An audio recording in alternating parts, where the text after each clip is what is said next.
Yo, what's up mga kaibigan? This is I2K po again. Ngayon nandito ulit tayo sa channel ni Pinas News Insider. Dito ulit tayo magbibigay ng komento at reaksyon. Kaya samahan nyo guys.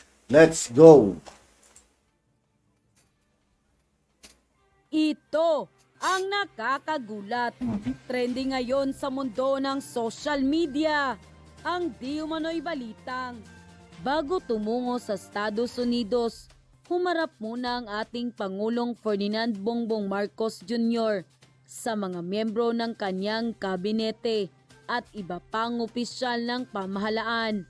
Sa mensahe ng Pangulo, pinigyang diin niya ang kahalagahan ng kanyang pagdalo sa darating na 77th United Nations General Assembly sa New York. Kasama sa mga nakatakdang gagawin ng ating Pangulo sa US ay ang pakikipagdialogo ng mga iba pang world at business leader at pagbisita sa Filipino community roon na ang ilan daw ay galing pa sa Canada. Samantala, muling itinalaga ni Pangulong Bongbong Marcos si Vice President Sara Duterte Carpio bilang OIC ng Office of the President sa kanyang muling pag-alis ng bansa para dumalo sa 77th session ng United Nations General Assembly sa New York.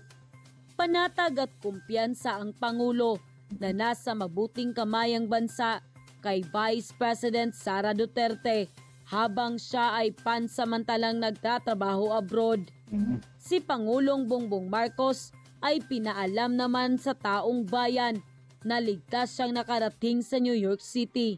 At ayon pa sa kanyang post, tayo ay ligtas na nakarating sa Newark Liberty International Airport sa New Jersey kasama si Unang Ginang Liza Marcos at mga membro ng ating Philippine Delegation.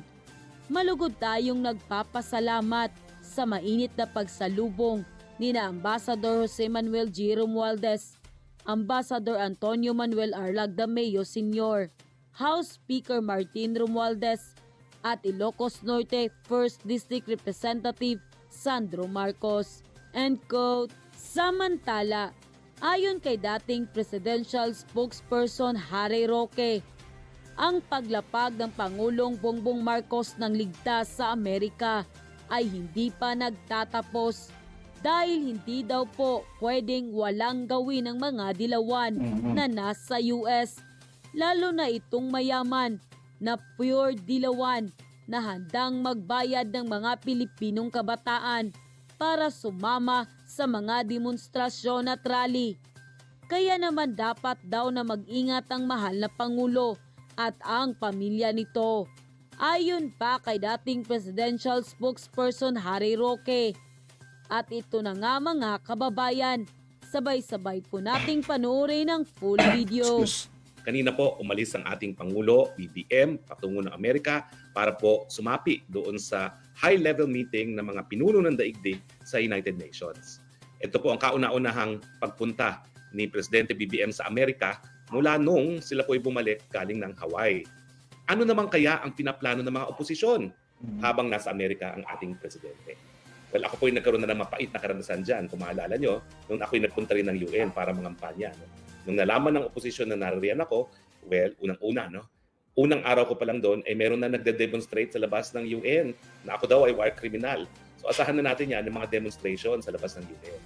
Pero, kung alam ko po ang style nila, hahanapin din nila kung saan merong formal reception para kay BBM at lulusubin din po nila yon, no? Gaya ng ginawang paglusob nila nung kami po ay nasa New York din. No?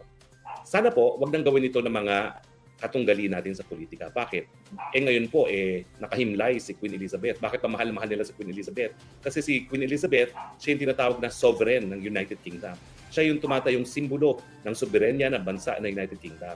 Dito po sa Pilipinas, pinag-isa natin yung pinuno ng gobyerno na presidente at saka yung soberenya, yung tumatayong simbolo ng soberenya ng bansang Pilipinas sa pagkatao ng presidente. So kapag binastos nila ang presidente, binabastos nila ang bansang Pilipinas. So sigurado naman po yung pag-demonstrate nila, no? Lalong-lalo na yung ako po lamang, spokesperson lang po ako dati ni Presidente Duterte, meron nang nagbayad na $300 kada isa. Nakakaawa nga po yung mga batang mga Pilipino, mga Filipino-American, hindi naman nila alam po ang mga issues, basta alam nila, binayaran sila ng 300.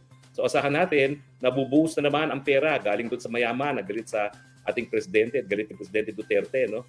Para lang mapahiya yung ating presidente. Hindi naman niya alam na kapag pinahiya niya yung ating presidente, pinapahiya niya ang sarili rin niya dahil kung siya ay tinuturing niyang Pilipino. Pero alam niyo, meron pang mas maitim na balak yung mga kalaban ni Presidente PBBM. Kaya nga po hindi napupunta ng Amerika si PBBM mula nung siya ay bumalik galing sa Hawaii, dahil yung demanda ng mga biktima di umano ng human rights violations kung saan nakakuha sila ng judgment na $2 billion. Hanggang ngayon po, naghahanap sila kung saan na mahahanap yung mga ari-arian ng mga Marcoses para makuha yung kanilang judgment na $2 billion. Nung kailan lang po, nagkaroon ng tinatawag na judgment contempt or contempt judgment kung saan tinatawa ng contempt judgment ng ating presidente ng $323 million. At ang issue rito, dahil hindi daw niya sinasabi kung nasa ng ari-arian ng kanyang pamilya. Ito po in-issue nung kaparehong hukuman na naglitis noong reklamo ng mga human rights violations. Now, kung alam ko ang mga ugali ng ating mga kalaban, gagamitin nila ito para subukan na dalhin sa hukuman ng ating presidente sa Hawaii para tanungin kung saan ang kanyang ari-arian.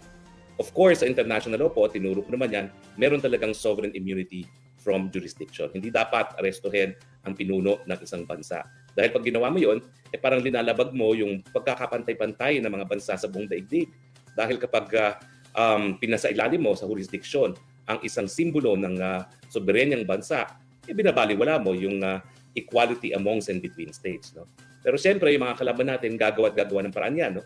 In fact, sabi ng abogado nila, si Robert Swift, na pag tumutok daw o tumungtong ang Presidente BBM sa Amerika, susubukan niya talaga, gagawin niya talaga na i-enforce yung judgment of contempt laban kay PBBM. Ibig sabihin yan, kukunin ng pagkatao niya at ihaharap siya sa hukuman doon sa Hawaii para nga po sabihin kung nasaan yung mga ari-arian niya. Pero kampante naman po ako na dahil nandiyan naman po ang PSG para siya bantayan at saka dahil ang pinuntahan po niya ay United Nations, meron pong hiwalay na tratado ang United Nations. Ang tawag po dyan ay ang UN Headquarters Agreement na nagsasabi na may obligasyon ng mga Amerikano na bigyan ng sovereign immunity from jurisdiction ang lahat ng mga hindi lang mga diplomats na accredited sa United Nations kasi alam naman natin ang diplomatic immunities ay para sa mga ambassadors, mga sugo na pinadadala sa iba't ibang bansa. Pero sa United Nations, yung mga permanent representatives, bagamat ambassador sila, ay hindi sila pinadala sa isang estado. Pinadala sila sa isang international organization na United Nations. So nakasaad din po dyan sa United Nations Headquarters Agreement na may obligasyon nga po ang Amerika na respetuhin yung immunity from local jurisdiction, hindi lang po ng mga ambahador, kung hindi yung mga presidente at mga namumuno na uma-attend ng high-level meeting.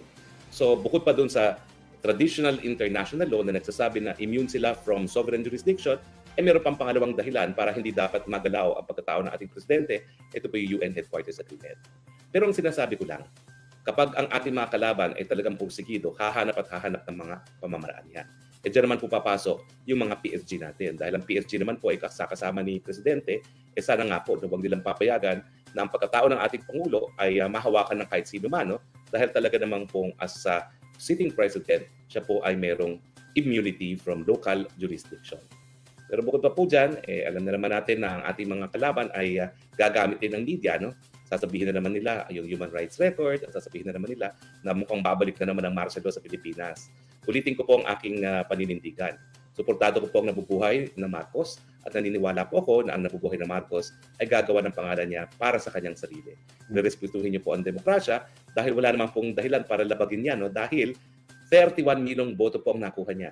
Yan po ang pinakamaraming boto na nakuha ng kahit sinong pangulo sa kahit anong eleksyon. So hindi po siya kalaban ng demokrasya, siya po ay prutas ng demokrasya. Siguro ang hihingin ko nilang sa ating mga katunggali, tanggapin na po na presidente ang President BBM. Move on. Mag-antay na lang tayo uli ng susunod na halalan at galingan ng kanilang mga leader. Anong natutunan natin sa huling eleksyon? No? Ayaw ng tao na pula ng pula lamang. Dapat merong dalang solusyon.